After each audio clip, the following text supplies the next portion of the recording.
যারা আখিরাতে বাজার করলো না, সব করলো না, পরকালে তাদের কি উপায় হবে সেই চিন্তা যারা করলো না, তাদের মতো হতভাগ্যই দুনিয়াতে আর কেউ।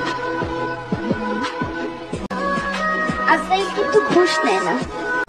আমি অনেক টাকা দান করতে করতে অনেক টাকার মালিক, বাড়ি গাড়ি সবই আছে, বলি যে আপাতত আমার গাড়িটা নিয়ে যান, আমাকে কয়েকটা দিন সময় দেন, মানবে?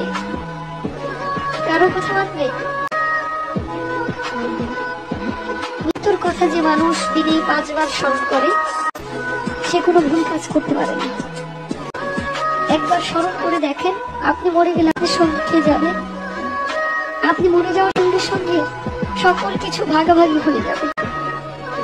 আপনি মরার সঙ্গে সঙ্গে আপনার বেঁকে কি আছে সেটা নিয়ে আপনার সন্তান, আত্মীয় স্বজন সবাই একটা হইচই লাগাই দিবে, কিন্তু আপনি যে কোথায় যাবেন সেই চিন্তাটাও করবেন না।